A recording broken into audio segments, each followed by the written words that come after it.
I'm super excited to see what you've got for us this evening. Have at it. All right, thanks so much, Clinton. Well, hi everyone. I obviously am going to be talking to you about hawk owls today, and I am just really blown away by how many people are tuning in and are interested in this research. I am a master's student, for those of you who don't know, at the University of the University of Minnesota in Duluth. It's been a long day. I taught a lab, and it's just been kind of a chaotic week coming back from spring break. So I apologize if I make any slips like that, but here we are.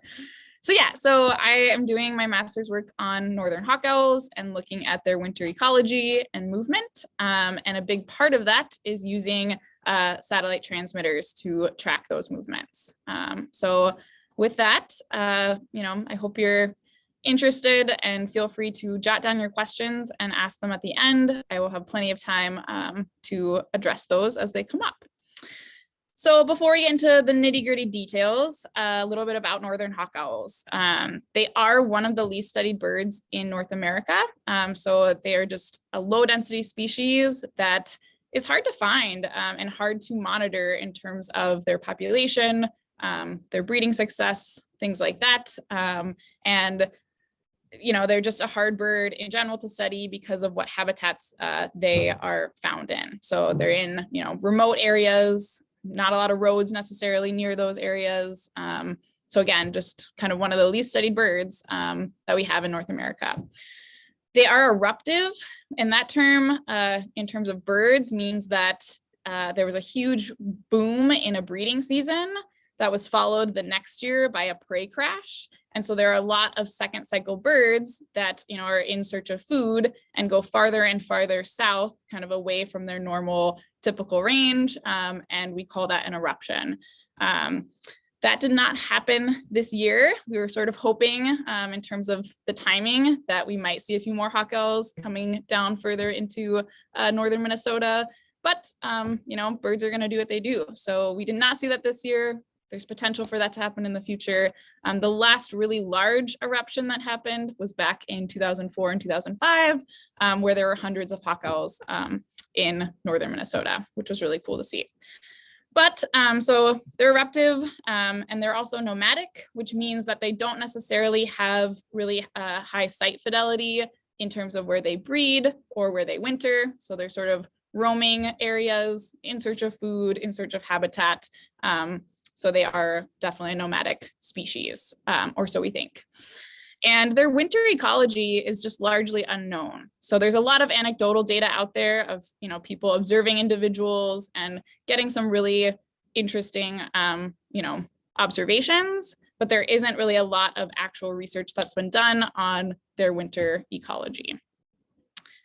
A little bit of a background of why this is important is, as you all know, climate change is changing a lot of environments, changing a lot of habitats, habitat loss, things like that.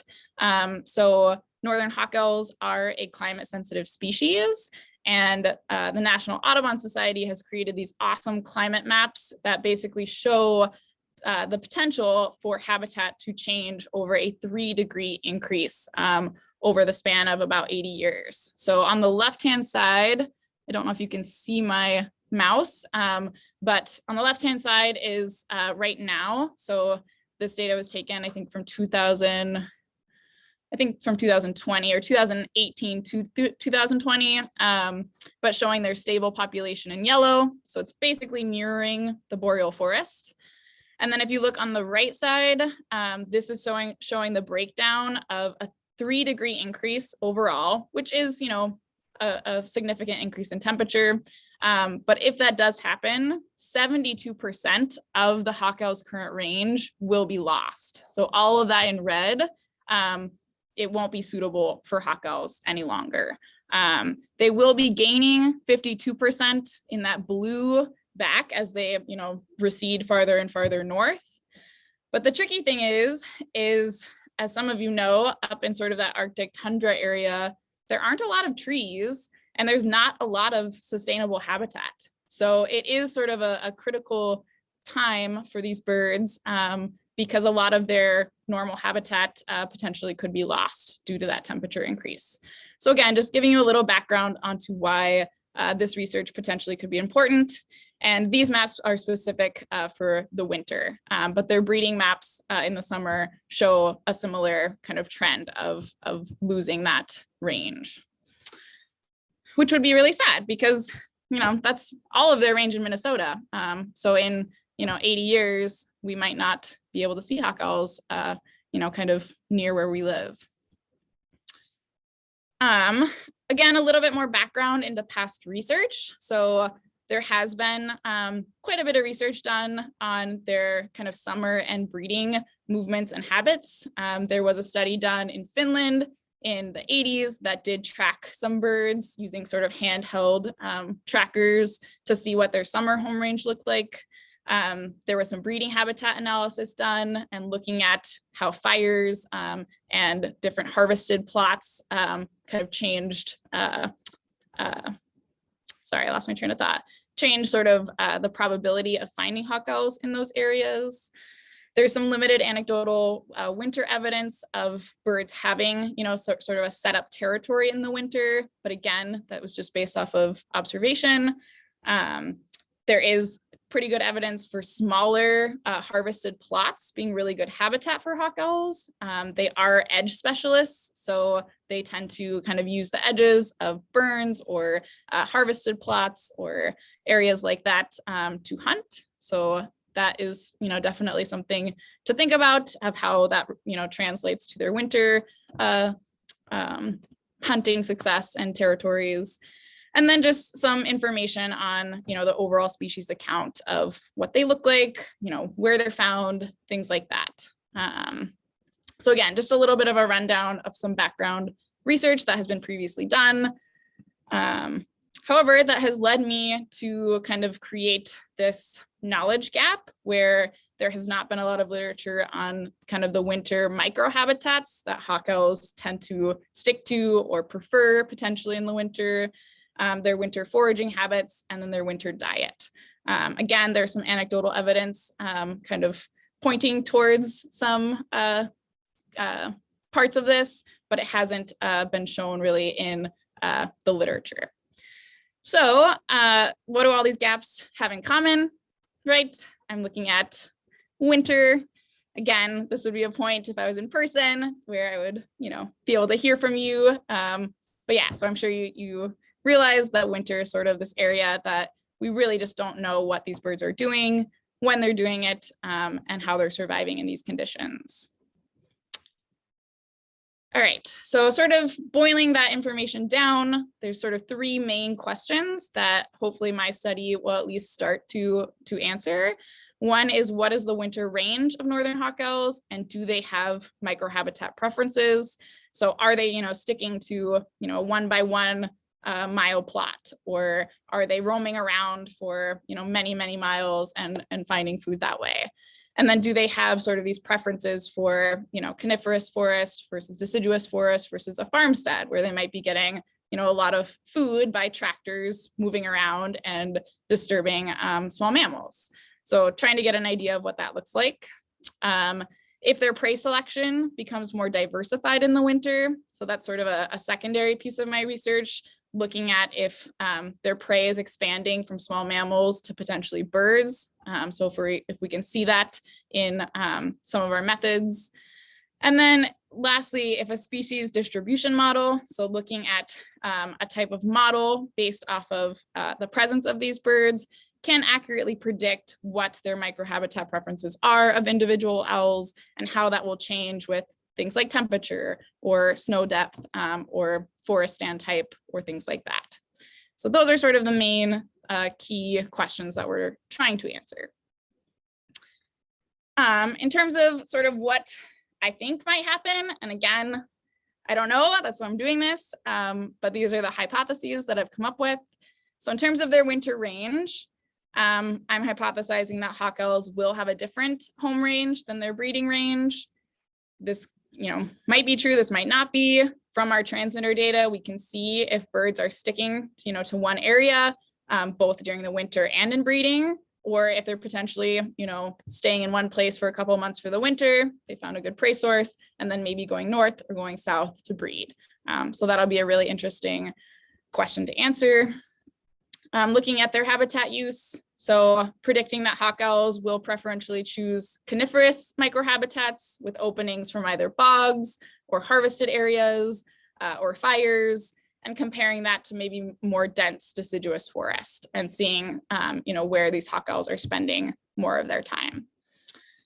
And then lastly, just looking at winter diet. So what I'm thinking just in terms of winter survival is that they will expand their breeding season prey base. So they will start including things like birds into their diet to kind of supplement the voles and things like that they normally eat. So there's again anecdotal evidence that they have feasted on carcasses or potentially on like an injured rough grouse or something like that. There's also a picture from Sax-Zim bog last year of a hawk owl. It had a weasel in its talons, so a long-tailed weasel, which is really crazy. That's a pretty big prey item. So yeah, just getting a little bit more detail on what their winter diet looks like. All right. A little bit about how the study is designed. So the kind of two big locations that we're looking at is northern Minnesota and Manitoba. It really was dependent on hawk owl locations. So from this map, these are all data points of little clusters of where hawk owls have been found. This does include eruption years, so that's why it's going so far south. And we were potentially hoping that might happen, but it hasn't this year. So hopefully, the bog is sort of right in this area. I'm hoping to catch the bird that's been showing up there the last week. I tried for 13 hours yesterday and the bird was just not being cooperative. It's still there, it's still looking great. But I'll be really trying to get that bird to add it to our study location map. And then we're collaborating with some awesome researchers up in Manitoba and getting kind of a nice distribution of birds that are a little bit north of Winnipeg and then south and then really close to the border. So that's sort of our study area so far. In terms of doing this research, you do need a lot of permitting and, you need to really explain how you are doing this. So I have IACUC approval through the University of Minnesota, and then also approval through permits through the bird banding lab in BC, and then permitting through Canada as well. So it's a pretty big process to make sure, you're following the guidelines and not inducing harm to these animals, or at least, reducing it as much as you can and getting approval for that. So in terms of these pictures, these are the types of traps that we use to catch these birds to be able to put on a transmitter. One is called a ball tree trap, and there's just little kind of leg noose loops that if the bird comes down and starts kind of moving around on the trap with a lure inside, it potentially will get caught. We run over, grab it immediately, and it's a really safe way to catch an owl. The other method is using this large net. It's called either a musky net or a dip net. And basically you have a lure on a string. These birds are really prey driven and really aggressive. So even if you're sitting right there, they'll come right in and you literally catch them with the net.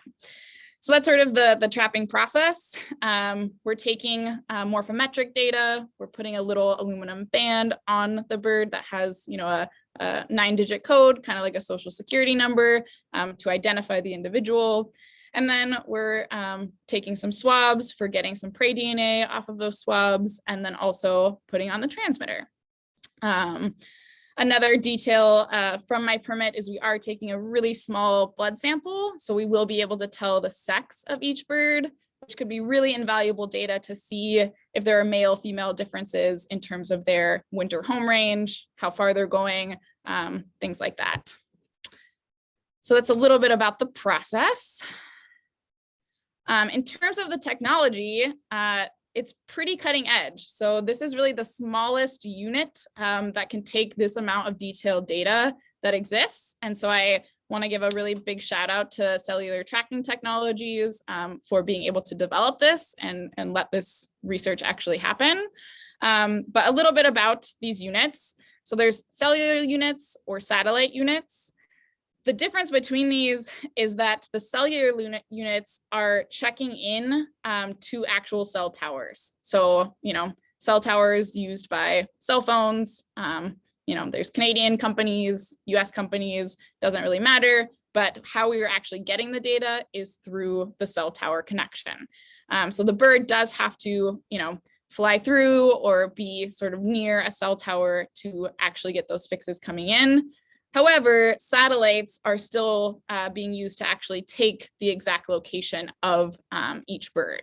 So we're getting really awesome location data from satellites, and then it's being downloaded to us from that cell tower connection.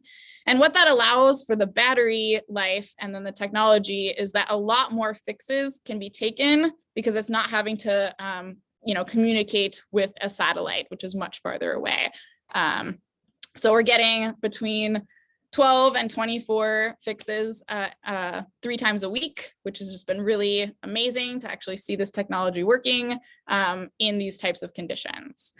And then the difference between the satellite units is that they aren't using those cell towers to communicate with our interface to actually get those fixes. And so we're getting a much less kind of detailed location data based off of the size of the transmitter. And then the last picture is just sort of showing an example of one individual hawk owl kind of using a bunch of different landscapes in an area, which is just super cool to see. And it wasn't actually certain if this technology would work in these, extreme cold conditions and being this small kind of cutting edge unit. So it's just awesome to be able to kind of share that with you and let you know that it is working. So yeah.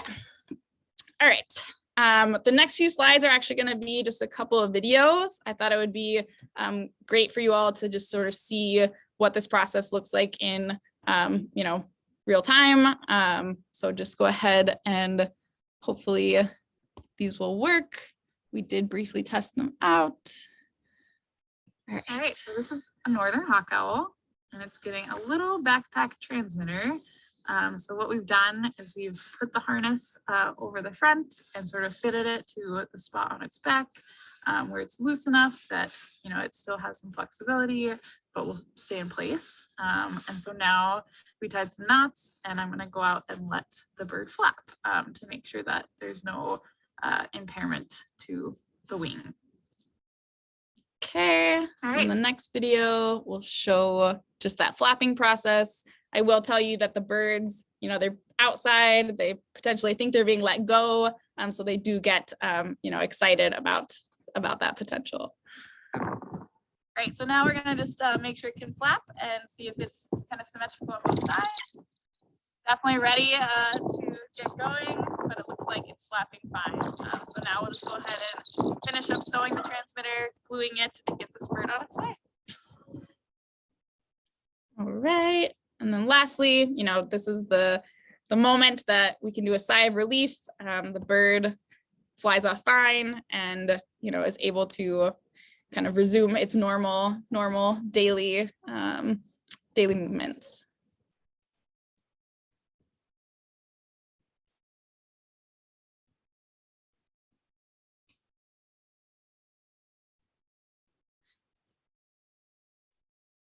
And again, this has never been done on this species. So, there's still so much to learn. And it's been an incredible process, kind of working with a lot of collaborators and, making judgments about how should we put this harness on, how should this fit on the bird, and seeing the results being so positive. So all the birds are doing great, and we are getting really good data from them. And I will be showing you that in just a little bit, some preliminary results. All right, so switching gears a little bit and talking about the other methods that I will be doing for this project. So in terms of the winter prey identification, we're collecting beak, talon, and cloacal swabs for kind of looking at prey DNA. And basically what you do is you gather that, you spin it down in a centrifuge, you do something called PCR. So you're just making a lot of replications of these specific pieces of DNA. And then you're going to do a kind of unique barcode, metabarcoding process, which is this big machine right here, where you're looking at different taxa. So looking if there's, small mammal sequences, bird sequences, and actually being able to tell what species those are. And it's been used in a lot of microbiome studies. So looking at, types of bacteria and things like that, but it also works for looking at, different prey DNA samples. So I'll be comparing all of these sequences of DNA to things that are found in something like GeneBank and trying to find, if they line up or if they don't, and seeing, what prey we can identify through these swabbing methods. So more to come on that. I think got done collecting my last swab. So in April, I will start processing that data. And then lastly, I mentioned that I will be creating a species distribution model. And this is really trying to take environmental data. So things like, forest type, temperature, maybe trying to incorporate some sort of burn map of seeing areas that have been burned in the area, potentially taking some LiDAR data, so some satellite imagery data, and combining that with the occurrence data that we have. So I will be using eBird data and then also the data from my transmitters, and then putting that into a model and using statistics to see if we can predict where these birds potentially will be if I change some of these environmental factors. So again, it's kind of just taking a bunch of data, trying to put it into a model and make a predictive map. So I'll be using GIS to do that, which is a really nice mapping tool, and then using 3 separate data sets. So one for environmental data, the eBird data, and then my transmitter data that I am collecting right now. All right, so in terms of what we've done so far, so the last field season that is technically still in progress, but we have deployed successfully 10 transmitters. 3 of them have been deployed in Minnesota, 7 of them in Manitoba, and hopefully I do have 2 more transmitters left that I potentially can put out. I'm really hoping that I successfully catch the one in the bog, because it will be really interesting just to see, that's the most southern bird that we would have caught, to see what those movements look like and what that bird will be doing in the next, month or so. But in terms of where we've caught these birds and the habitat that they've been in, we've caught quite a few birds in more of a black spruce tamarack bog, which we would think of as more of their kind of natural habitat in terms of, their kind of breeding range. But we've also caught birds on farmland. So, right next to a working farm, and definitely taking advantage of those tractors moving and disturbing those small mammals and being able to go and catch them. And then we've also caught some birds in deciduous forest, or at least in, a lot of areas where there's deciduous forest with maybe a few pine trees mixed in. But all of these have quite a few edges associated with them where there's, some sort of ditch or road where hunting potentially could be easier. So I haven't done a lot of in-depth microhabitat analysis yet, but I will be looking to see if there's any type of preference to these types of habitats. I did a quick calculation. I've just been keeping track of what our effort has looked like. So from December 28th until now, and again, that will be extended out because I'm really hoping to catch that bird in Sax-Zim. But I have put on over 10,000 miles on my car. Me and volunteers have put in over 800 hours just this season, and at least 12 volunteers who have dedicated a lot of their time, searching every single black spruce top that looks like a hawk owl, and going with me, driving everywhere. It's just been a really phenomenal collaborative effort. So yeah, that's sort of been the recap of our season.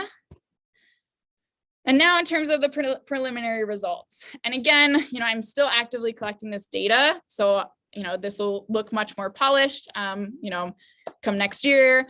But what it looks like right now is hawk owls do have a defined winter home range. So there's a lot of evidence where birds are sticking to one area and they've been there for months. So that previously wasn't really known except for, some potential anecdotal data, but now we have actual evidence that they are setting up a winter territory and have a winter home range. So that is really exciting to see. In terms of their microhabitat preferences, like I mentioned before, we caught birds in pretty diverse areas with quite a bit of different habitat components. So that preference is to be determined. I'm hoping to use statistics and modeling to kind of inform us on, if these birds are statistically choosing black spruce tamarack bog areas or areas next to fires or, smaller harvested plots, things like that over other areas. But that is yet to come. So come to my next talk.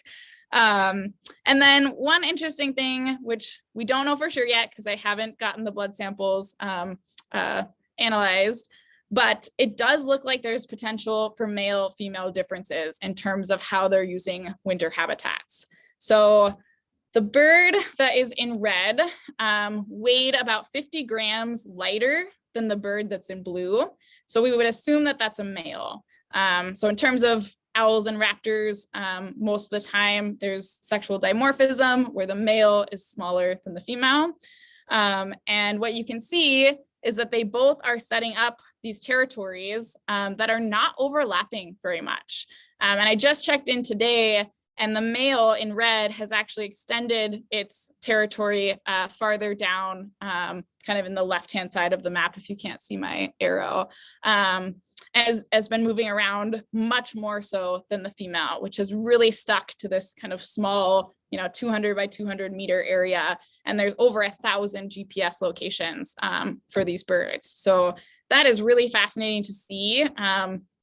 We had no idea that these hawk owls would do it. They're very territorial, or so we thought, but these two are clearly, not overlapping too much in their range and are, coexisting in this really small area.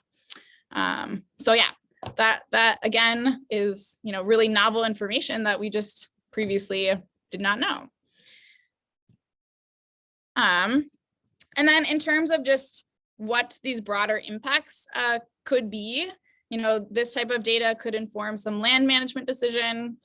So seeing how much space a hawk owl is using, and if they're really using those edges, around that space, or if they're moving multiple places, seeing if we can, determine what size would be a nice, harvested plot for hawk owl potentially.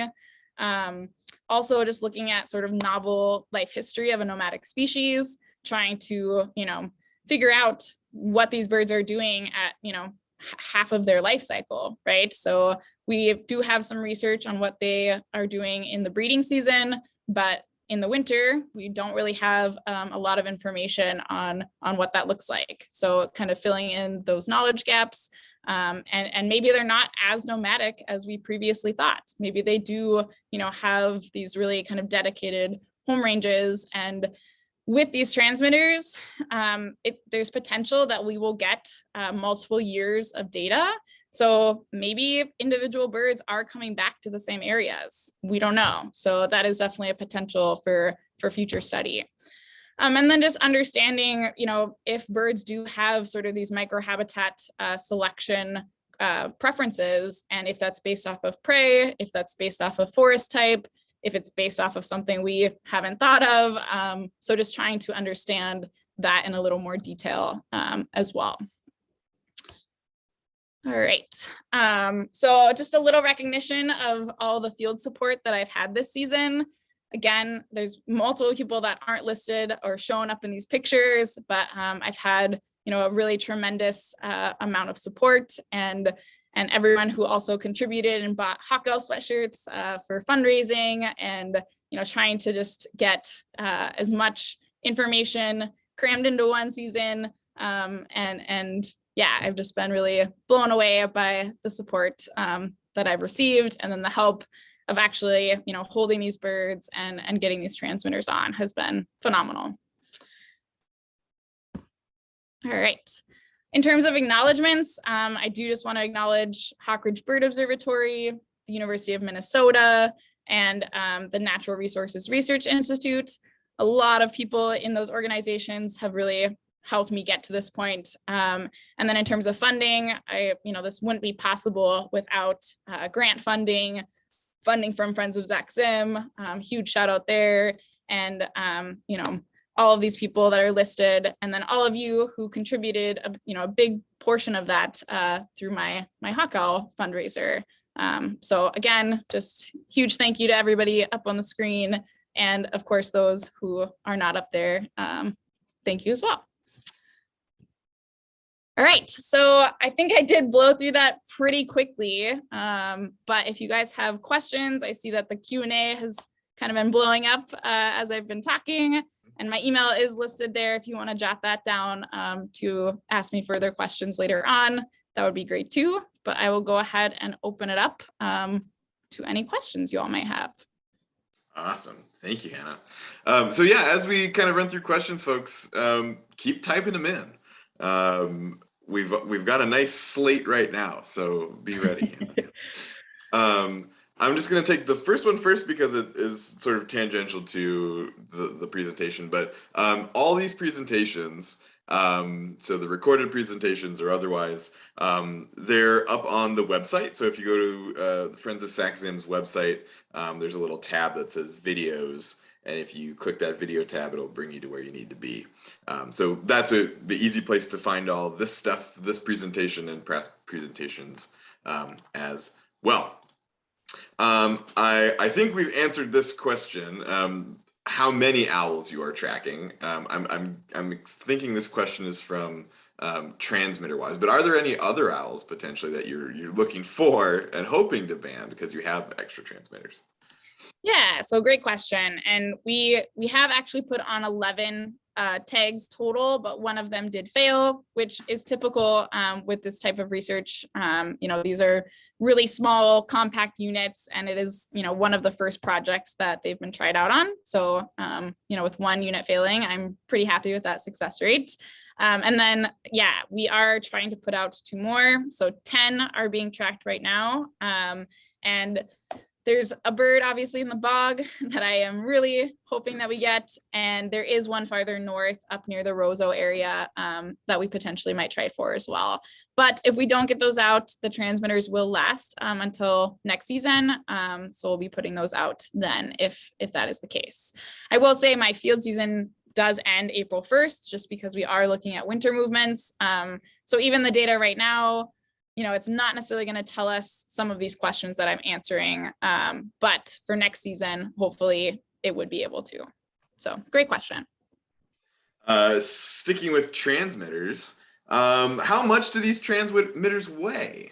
Yeah, great question. So they are 10 grams. And so in order to put these on, they have to be 3% of the bird's body weight or less. So we are putting these on birds that weigh, 333 and beyond grams. But yeah, great question. And before that, people were making units of, 11.5 grams or getting close to, the right size, but really to get a good, breadth of this bird and try to get maybe some male and female comparisons, we really needed it to be that low. So it is just a 10 gram unit. And again, in line, I'll try to nail down some of these transmitter questions while we're thinking about them here. So will these transmitters fall off, or will you have to retrap those birds to remove them? Yeah, great question. So out in the literature, just because a lot of people have done, studies on things like bald eagles, rough-legged hawks, red tails, some of these bigger birds, it's been shown that these birds can survive with actually keeping the units on. So there is no, mechanism for them to fall off at a certain period. And there is potential that they'll last even past 2 years. So 2 years is sort of the threshold that we're hoping they will last, but the bird potentially might keep it on for its lifetime. Good question. And it won't have, an impact on their normal lives. Sure. A data question about transmitters. Yeah. I love these questions first, so we're gonna get them out of the way because they're kind of fun. So is there a specific schedule for data collection set up with the individual transmitters? Yes, I love that question too. Yeah, so we are starting with a fairly conservative collection period. So we're collecting data 3 days a week. So it's Monday, Wednesday, Friday, and we are collecting data every hour, depending on how the battery is doing. Or if the battery is doing really well, so it's past a certain threshold, we're actually collecting data every 15 minutes. So that hasn't happened for a lot of the birds just because, the battery life is doing pretty great considering, our cold conditions. But we are getting some pretty accurate data of, 24 fixes a day, and then potentially quite a few more if they do reach that battery threshold. Excellent. I'm just going to the bottom of the questions to see if there's any final transmitter questions. A lot of them we are already answered here. Here's a great one here. Do you know of anybody else in the US or Canada who is using transmitters besides your project on hawk owls in particular? Not on hawk owls. Mm-mm. Because there are snowy owl projects that have been using that. I think there were a couple maybe great gray projects. Allie's got her red tail and rough leg projects are all over the place. Totally. With transmitters. Yeah, and there's a broadwing hawk project, which they weigh a similar amount of grams to hawk owls, and they were actually one of the first projects to use this pretty much exact transmitter, and they're having some pretty good success too. So that's with Lori Goodrich out at Hawk Mountain. Awesome. But yeah, I will say, speaking to the Snowy Owl project, so Project Snowstorm, has done something really similar. Obviously, it's a much bigger owl, a little bit of a different life history. But I talked to kind of the founders of that project, so Scott Weidensaw and Dave Brinker, and really kind of developed some of these, things like the harness and, what if the owl isn't putting its back to the sun? So they are solar powered, and kind of talking through some of those issues. And so it's sort of modeled after that experimental design setup. This may be a question that you might not be able to answer, or maybe you do, or you are able to answer it if you're comfortable doing so. But there's been a couple of questions about transmitter costs and project costs, and if people can still buy transmitters for you. I'll leave it up to you. If you want to answer them, feel free. If not, also feel free. Yeah, that's a great question. So the transmitters do cost about $1,500 each. And I, as a master's student, my time at the university is sort of limited, but there is potential to at least put, some units out next year. If that gets worked into my thesis, that is a question that I will not answer.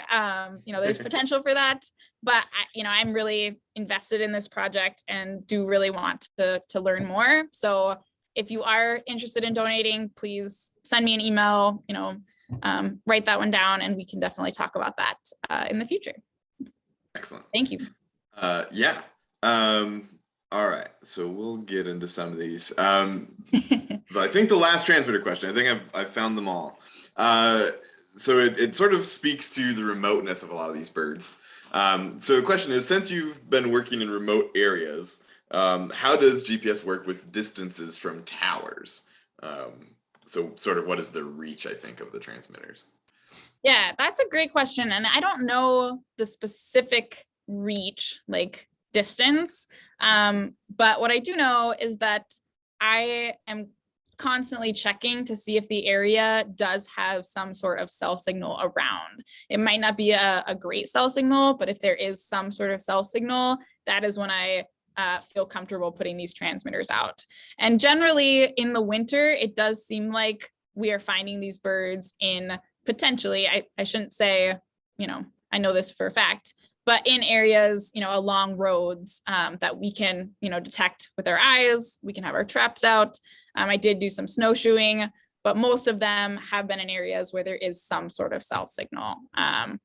And I do have those satellite units for, if I know that there's an area where there's a bird and there's just, no cell tower around, no cell service on our cell phones. So I would put that tag out.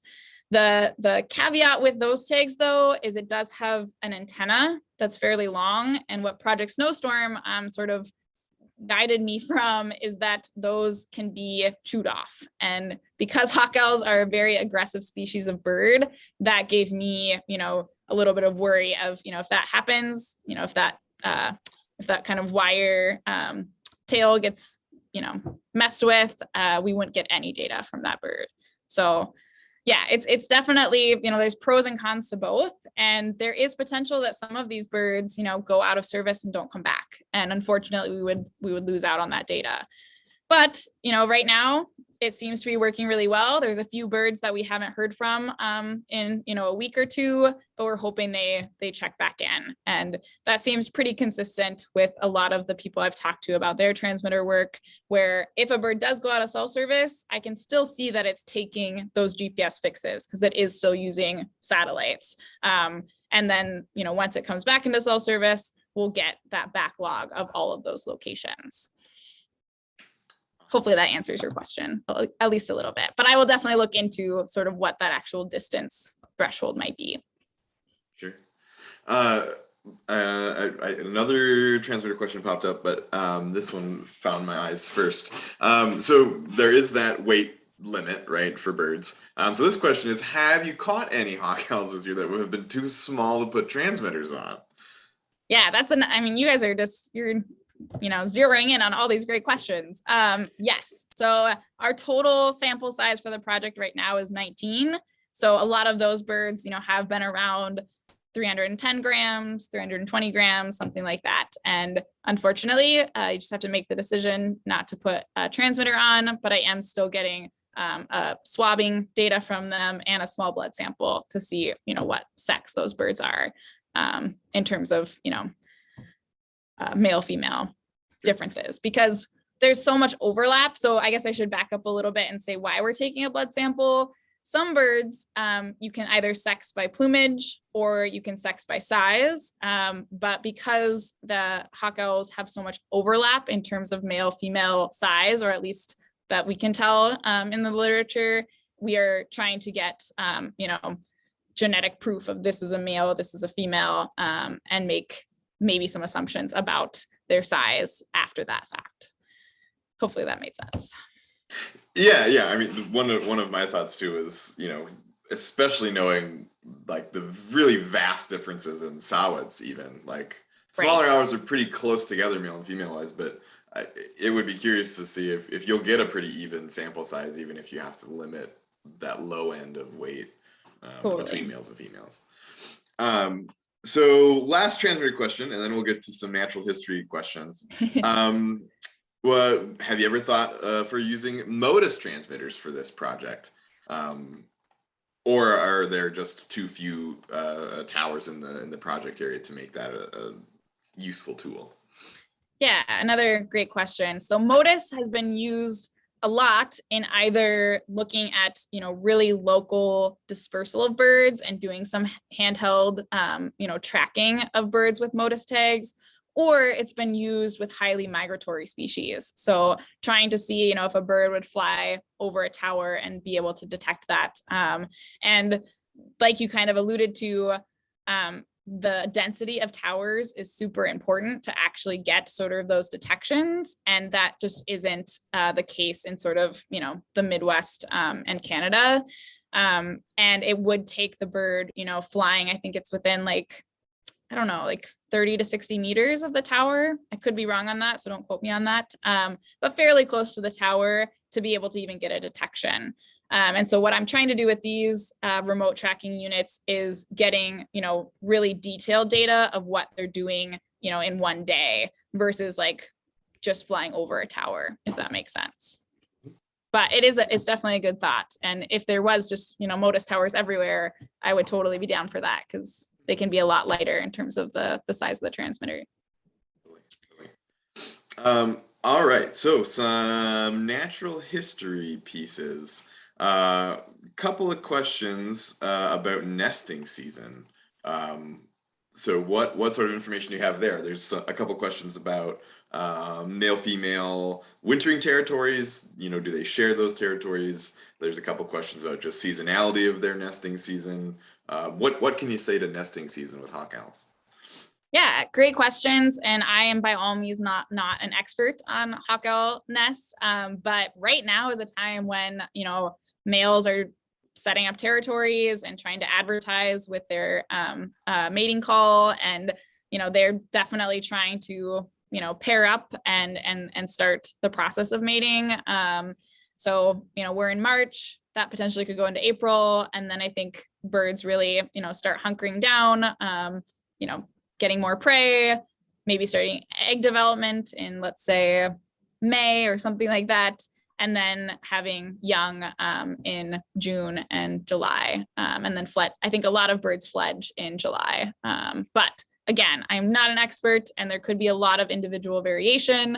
There could also be variation temporally or spatially. So looking at, different latitudes of when this happened.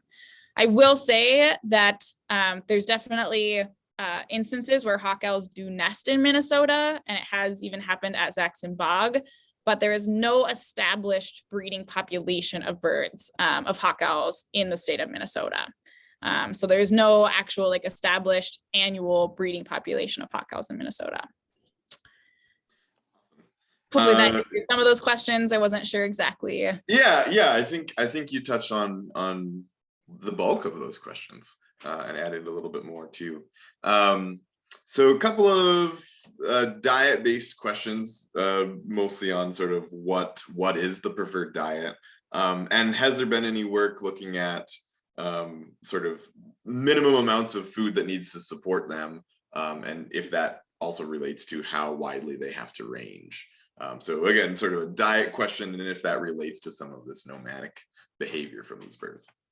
Yeah, great question. And, hawk owls definitely are birds that follow food sources. So they are closely following those small mammal cycles. And that has a lot to do with their eruptive and nomadic behavior. So definitely. They prefer red-backed voles or meadow voles. So those are sort of some of their really preferred prey items. Again, I have not, spent a lot of time either looking at that in terms of breeding hawk owls and what they're delivering to their young, but I think that's 90% of their prey. And then in terms of what would sustain a bird, I would say a vole weighs between, 40 and 60 grams or something like that. And so, a hawk owl being so prey driven, they potentially could eat, 10 different voles in a single day. There is also evidence that they have caches. So they definitely have caches during the breeding season. And anecdotally, they have caches in the winter as well. So they're, catching food, maybe eating a portion of it and then storing the rest later on. And they even defend those caches, from ravens, crows, things like that. So they're using that to also supplement times when, maybe they're unable to find food. But again, that is not necessarily well known for the species as a whole, but individuals have definitely been found to do that. But I will look into, and it might even be an easy Google search, but I will look into how many voles sustain a hawk owl for a day. I'm not entirely sure what the actual number is. Sure. Good questions. And so I think there's two more prey related things. First one being eruptions. Do they have a cycle like we tend to think hawk owls have cycles, or saw-whets and boreal owls have cycles? So is there a cycle, and what is that cycle, and is it very easy to predict with this species? Yeah, so in the past, it's definitely been more predictable, it seems like anyway. But every 4 to 5 years, sort of based off of that kind of small mammal kind of boom and bust type cycle, seems to be reflective in hawk owls. So every 4 to 5 years, there's more birds moving south compared to other years. So there was kind of an eruption. I think it was like 2010 to 2011 and potentially kind of bleeding into 2012. But it's been quite a few years since there's been sort of a notable eruption. So it's sort of, we're seeing a disruption in their cycle. And there's many reasons for that, right? Climate change might be one of them, but another reason might be maybe the vole population is able to support them, up in Canada, up in Winnipeg or that area, and they're just hanging out in that area and not necessarily needing to have more of that kind of southern push. Or maybe it means that, hawk owls aren't doing so well as a species, and a lot of those birds that would have, come farther and farther south aren't making it. So it's really hard to say sort of what's going on in terms of those cycles, along with many other species of birds. So boreal owls have seen, similar change in their cycle, maybe. Northern goshawks are a big one. So there's a lot to be known and a lot of questions that arise out of, what's going on with not seeing those, really predictable cycles based off of prey. Awesome. And so speaking to sort of population and movements and things, a couple of questions in that line too. What do you know of the sort of trends for hawk owl populations? What does the literature say, or what sort of has been noted by folks studying these birds? Are they stable? Are they increasing? And does habitat availability influence that? Yeah, great question. So their population is hard to monitor, just in terms of what sheer numbers look like.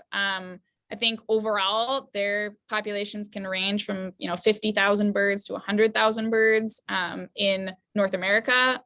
So they are a whole Arctic species, which means there are hawk owls in Europe as well. So I am more talking about our North American subspecies, but there isn't necessarily evidence of them being endangered or threatened, but they are both a climate sensitive species, and here in the United States, they are a sensitive species.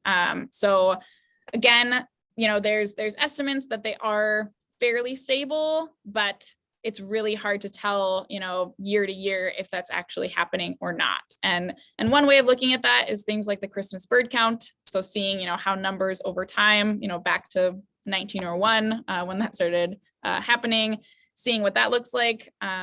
But there isn't like a universal, breeding bird survey, so to speak, that picks up a lot of hawk owls because of their remote breeding behavior. I can't speak as much to what the Canadian population looks like. I haven't, done a lot of research up there, but I'm guessing there's some of those same pitfalls of just being able to detect these birds because they are such a low density species. Sure. So sort of in kind of concert with these environmental parameters and sort of activity with these, here's a modeling question for you. So can you speak of how you will describe environmental parameters to feed into your modeling? Will all of the habitat data be taken from remote sensing? Yeah, so quite a bit of it will be from remote sensing, and a lot of the data sets I have now are coming from the DNR. So they have a lot of open source data that's already in, a shapefile that can be downloaded into GIS or exported into, a CSV file. So that's been a super good resource. And then in May, which is only a couple months away, I'm also going to be doing some much more in-depth habitat surveys of all the areas where I caught hawk owls. And so I'll be recording, a lot of sort of real-time, like stand age, what the snag density looks like, because that is thought to be a pretty important kind of microhabitat quality, tree diversity, tree stands, what kind of those parameters look like, and kind of making my own data set for this year. So I'm going to try to kind of take some, past data sets that both the DNR and some other folks have put together, see what that looks like, and then sort of have another model that's based off of just my transmitted birds, and then what those habitat parameters that I'm going to collect look like, and just see if there are differences in the predictions based off of that. Good question. And to be frank, I've just finished my field season, so I haven't, made kind of an overall assumption of what this is going to potentially look like. But again, if you come to my next talk, I will have some more information for you about that.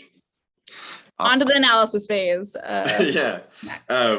Thanks so much, everybody, for your questions, and we're working through them. And so if you still have more, please let us know. And like Hannah said at the beginning, her email is on this last slide here down at the bottom corner. So if you do have more questions, if you had to sign out or anything, feel free to send Hannah a couple of questions if you've got them. But in sort of the vein of technology here, a couple of things. I think I know the answer to one, but I'll let you kind of talk about it. So will you have a website that shows the travels of these birds, as has been done with ospreys or other species? Yeah, so because hawk owls are a sensitive species right now, I'm not publicly sharing, what those maps look like, because some of them, are staying in these really small areas. So I don't necessarily want to share that publicly, but I will be publishing a website that will definitely show, some overall movement, or show, some habitat use with those small movements coming really soon. I'm just kind of, putting the final touches on that. And before I actually put it out into the public eye, I want to make sure I'm kind of covering my bases. But yes, I definitely will be sharing that information. So website coming soon, and I will have that on social media as well.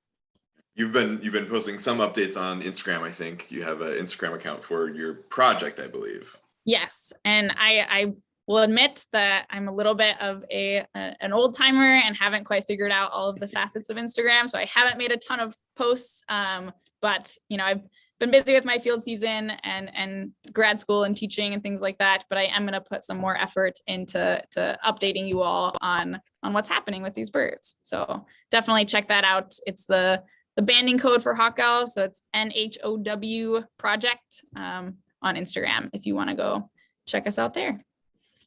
Awesome. And so a couple more technology questions. One might really relate to the next. It might fit right nicely here. So is eBird the best place to record sightings of hawk owls?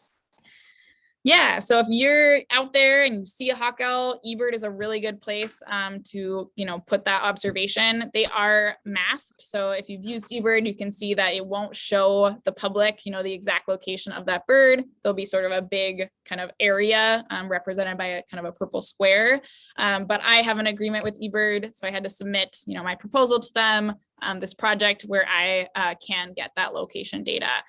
So I will be doing that again fairly soon to get those exact locations. But yes, it is a really good resource, especially in the vein of citizen science. Just so many people can contribute to it, and it can be used for research like this. So good question, and I hope you do use eBird.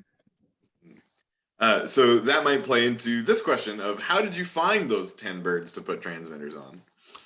Yeah, another great question. Couple of the birds I did find on my own, but the majority of them are from people, birders. I'm sure a lot of you who are just out there, searching for owls or other wildlife, and have been kind enough to share those sightings with me or with my colleagues as well. And some great birders up in Manitoba, along with Jim and Patsy Duncan, who have been awesome and have, allowed me to do this research up there, have a whole network of people sharing observations with them as well. So it's definitely a collaborative effort, and I really appreciate everyone who has, been so forthcoming with sharing that information with me. Excellent. I think this is the last tech question. Okay. Let me find it again. Oh no. Software. What software are you using to conduct your statistical modeling? Oh boy. So that's a great question. I'm sure maybe you know more about it since you're asking that question, but I'm using R. So I'm creating code, and I'm using some kernel density analysis, and then also using this program called Maxent. which allows you to sort of have a little more flexibility with the data. So in a perfect world, I would have both detections of hawk owls, so the presence of them being in a certain area, certain habitat, but then also the absence of birds that, are maybe there's great habitat for miles and miles, which I know to be true because I've, been around looking for hawk owls in these places, but there's no hawk owls detected. Unfortunately, I really just have presence data. And so what MaxEnt allows me to do is sort of account for not having absence data and then creating a model based off of those environmental factors and just the presence data alone to try to find something that still has statistical power, but doesn't have that absence data present, if that makes sense. So I'm still coming up with ideas as well to do this type of analysis, but definitely looking at, home ranges, things like kernel density, and then kind of exploring the max entropy side of things to actually create the model. Sure. This question kind of goes back a few slides when we were looking at climate modeling and population movements from hawk owls. So the question is, did I hear you correctly that hawk owl habitat will decrease due to that 3-degree temperature change? Why are they so temperature sensitive? Is there any evidence regarding this sensitivity being due to something other than seasonal vole populations? And then a tangential question that says, are you going to continue to work on hawk owls past your master's into your PhD? Gotcha. Yeah, great question. So a lot of owls do have sort of that temperature sensitivity, especially birds in terms of evolution that have been in these really kind of cold environments. And so what's basically happening is that you're right from that mapping slide, with a 3-degree increase in overall temperature, their southern part of the boreal forest range will be lost. And some of that has to do with them being temperature sensitive, but some of that also has to do with those environments changing with that 3 degrees increase. So what could happen is snowpack levels, could start to dwindle. That would definitely affect, prey base and vegetation and trees. So I am definitely not well versed in something called assisted migration of trees, but if the, trees are also temperature dependent. And so if we do see that, big increase in temperature or 3-degree increase in temperature, things like black spruce and tamarack do not do well. So studies, obviously outside of my study have found that. And so a lot of the habitat would start to degrade. And that's why hawk owls would move farther and farther north. But like I said before, and I can actually just bounce back to, maybe I can, to that slide. Bear with me for a second. Here we go. In terms of that kind of blue area that these hawk owls would be gaining in their range, up in sort of that kind of Arctic tundra area where snowy owls do find nesting because they're nesting on the tundra, hawk owls need a cavity and need a large tree and forest to be able to nest. So they're gaining range, but the quality of that habitat, is unknown, and it's really unknown if that's going to keep going, and then they're going to be, up in the Arctic Ocean or something.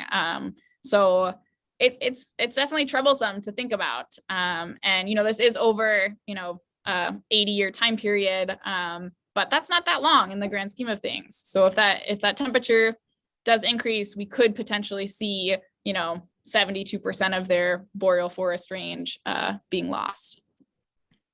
Sure. All right, so I think we're up to sort of a grab bag of questions. So thank you again, everybody, for all of your questions. I'm glad that we can get through a lot of these, because boy, 30 questions is pretty daunting just for me trying to read them all to you, Hannah. So thanks for sticking with us. So one question that kind of is in your biological data collection realm here. Is there any other information you can collect from blood samples in addition to just sexing those birds? Yeah, definitely. So there's a lot of genetics that can be done. There's, things looking at toxicology that can be done. In terms of handling the birds, I really wanted to limit the amount of time, I was spending putting on this transmitter and all of the things that I was doing, just because, I don't want to add more stress to this bird's life. And so I decided not to do any other type of analysis with blood. So I just need, one drop of blood in order to sex them. If I was to do, more genetic analysis or looking at toxicology, so things like PFAS chemicals or forever chemicals that might be detected in those blood samples, I would need to take more blood. So good question. And that's definitely, an interesting topic, but just not necessarily part of my work. And just, I guess, to inform you all, I know it's not a question, but typically to do, all of this processing, it's taken, between an hour and 15 minutes and 45 minutes to do all of this and release the bird. I really want to try to stick to that like 45 to 50 minute time frame. So as I'm getting better and better at these techniques, I am able to process the bird faster. So really trying to reduce the amount of time that bird is being held, so it can get back to what it was doing before. Sure. All right. All right. We'll just head right back to the top here. Sort of another research, other research question. A person here is asking a question from Maine. Do you know if anybody's doing any research on hawk owls in Maine? That is a great question. I am not aware of any projects right now that has been done in Maine. And, hawk owls, their normal habitat or their normal range, only dips down into those states that are sort of at that northern latitude. So places like Washington, Idaho, Montana, down into Michigan and Minnesota, and then up in Maine. So there's not necessarily like an established population where research can be done. But I will definitely, see if there's anybody interested or doing anything in Maine. But I don't know the answer to that. It's a good question. I don't think so. Sure. I think you maybe touched this, maybe you didn't, as far as behaviors go. So do hawk owls hunt more during the day or at night? And if they're eating birds, what sort of birds are they eating? Yeah, great question. So a lot of hawk owls are, sitting up at the top of a canopy. So they're up on like the tallest tree, this tallest snag, and do use sight to find their prey. It's not necessarily known if they hunt at night, but there is potential. We don't really know. So that'll be interesting. So my transmitters are also taking both a speed and acceleration data point when it's taking a GPX fix. So if the bird is hunting when that fix is happening, I will be able to see sort of, what speed it's flying at. And that could be happening at night, which would make you think that they are going after some sort of prey. So it's thought that they are mainly diurnal and are using eyesight, but they definitely, are using hearing as well, because they're finding, voles under the snow. So they wouldn't necessarily be able to visually see that. But yeah, so we are observing them hunting during the day, but there's definitely potential that they're hunting at night as well. Good question.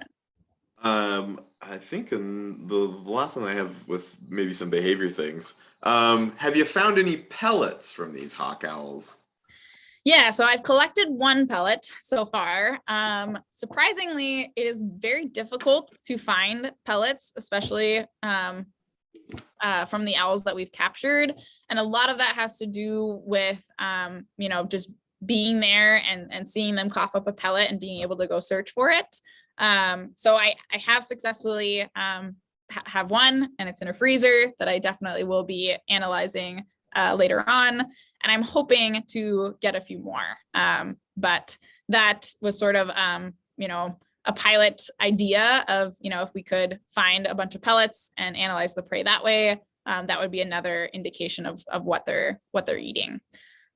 So hopefully a few more will be found. So if you have any ability to find pellets from hawk owls, I am all ears and would love to get those from you if anyone has those resources out there. Sure thing, Hannah. I'll look for you. No problem. Thank you, Clinton. Pellets are, you see birds do that every so often, but boy, finding them after they drop a pellet is very hard. I've found one shrike pellet because I was 20 yards from the bird and I saw it drop into the snow and just had to dig for a half hour to find it. So I can imagine a bigger pellet may seem like it's easier, but certainly not. Yes, I also spent a lot of time finding that pellet. So a couple of last questions here. Do you have any estimations on the number of hawk owls in Minnesota this year? That's a good question. Based off of the eBird reports, not that many. I would say as an estimation, probably 15 individuals, if that. It's sometimes hard to discern if it's a report from, a bird that I've already known about, or if it's a new bird coming in. There are up in the kind of Roseau area or near the border, there's quite a few birds that are kind of popping up now that maybe are potentially going to breed. So I would say over the winter, it was a very limited number, maybe 5. But now it does seem like a few more reports are coming in. Sure. Cool. Kind of to maybe the last couple of fun questions. There's 2 calls at least, Hannah, for PhD stuff. Oh goodness. But what made you choose hawk owls over other owls or other birds of prey? Yeah, so I got interested in hawk owls, a big part from Frank Nicoletti, who I've had as a mentor for the last 5 years, and he kind of planted a seed of man, hawk owls are a bird that we just don't know a lot about. We see them in Minnesota. We don't necessarily know what they're doing in the winter, how far they're going. And I kind of just started researching this bird and became super excited about it. I saw my first hawk owl and was just blown away by the size, how hawk-like it looked. So they are an owl, in terms of physiology, but they, are named a northern hawk owl because they have sort of those kind of short rounded wings, like an accipiter, and kind of a long tail and, hunt with their eyes at least some of the time. And they don't actually have silent flight either. So they are just this super fascinating bird that has some of these odd behaviors and just not a lot known about them. I will say the eruption piece of how hawk owls move and their nomadic behavior is also just super fascinating to me.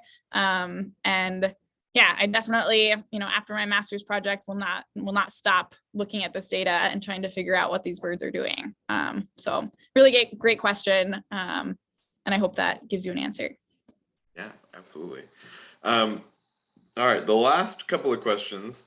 I think you were sort of clear about the use of data from your project. But do you have any questions, or do you have any plans, to analyze the summer data points on these birds, or is it only going to be just those winter data points? Yeah, what a great question. I will be doing, some sort of analysis because of my own interest of what these birds are doing. And there's potential to add that portion of research to my master's. I am designing an experiment and setting up hypotheses in, the scientific method.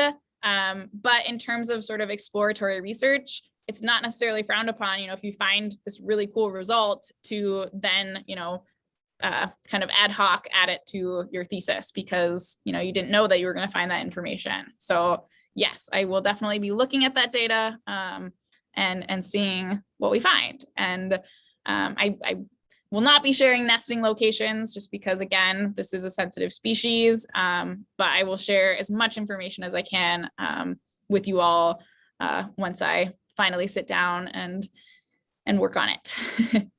Excellent. All right, so the last 2 here, and then we'll send everybody off for the night. So I think you noted that at least the satellite transmitters are solar powered, or at least have solar as part of their battery system. But what percentage of the battery is fueled by solar power? Yeah, good question. So the battery starts out as having, some rudimentary life.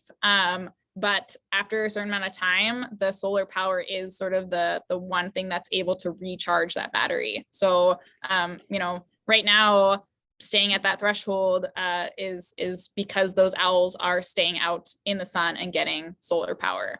I don't know the exact battery per solar power unit charge that takes in. I can definitely look that up and talk to CTT about that. But yeah, the solar panel is definitely a huge part of why we're able to see this battery life continue. I will say, so I have one unit that I wanted to try some of these different units out. I haven't deployed it yet, but it doesn't have a solar power and it is one of the satellite tags. And if I get one fix every day, it's estimated that battery life will run out in 3 months. So that kind of gives you a little frame of reference for battery life. Sure. All right. Again, thanks everybody for all these questions. The last one, maybe sort of the important question for a research project. Sort of the so what questions, right? So what are the benefits for the owls, for people looking at conservation of these birds? What are the benefits to this information that we're learning from these birds for those folks or for the birds? Yeah, that is a great question. And I ask myself that, every day. I don't particularly want to, catch a bird and put something on it to potentially influence, the rest of its life. So that is something I think about a lot. I think one of the biggest pieces of why this is important is seeing something like this climate change map. And if we are facing a time where, hawk owls might start seeing a decline, it will be really important to know where they're spending their time and where we can, put our conservation efforts in terms of, forest types. And, if we should start assisted migration of trees and trying to kind of move those trees to make better habitat for birds like hawk owls farther north, because, maybe this temperature increase is inevitable. So I think that is sort of a big reason why kind of filling this knowledge gap of okay, what are these birds eating in the winter? How far are they moving? And, if they're, picking a particular area based off of these certain characteristics, and then predicting that out to the future will inform, us and I guess kind of the owls on if they'll be able to survive in these areas as we see these changes occurring. So I think that's sort of the biggest benefit. Sometimes I think to myself, what if humans just did nothing and didn't research birds at all? Would they be better off? And who knows?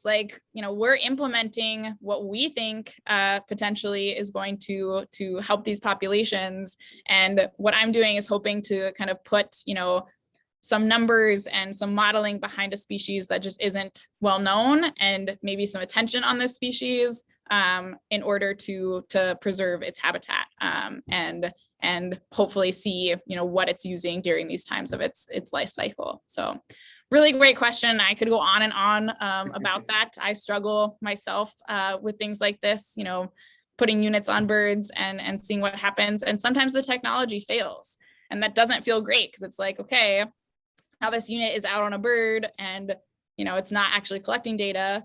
Luckily, the one that did fail, Jim and Patsy up in Canada were able to catch it and take it off. And that was actually a really good way to see that the transmitter wasn't affecting the bird. It wasn't rubbing or causing any, ill, visible factors. And the bird, was doing great, defending its territory.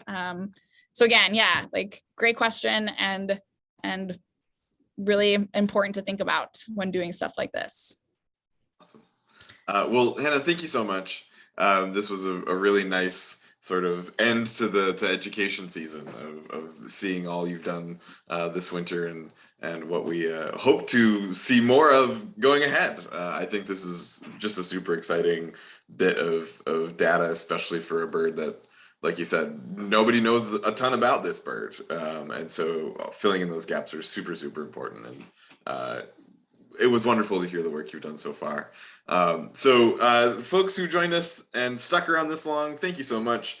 I think I clicked through about 60 questions. So Oh my goodness. really awesome, lot of questions from everybody. And again, this recording will be up hopefully tomorrow. We'll see how technology treats us in the morning.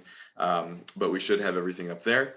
I think you're going to the last slide. So if you do have any other questions for Hannah, down there in the bottom right corner, if you've got any more questions, Hannah would love to answer them for you. And with that, thanks everybody. Thanks for sticking around. And thanks for your repeated webinar attendance if you've come to a few. Again, we'll have the recording up tomorrow. So thank you so much, Awesome. Hannah.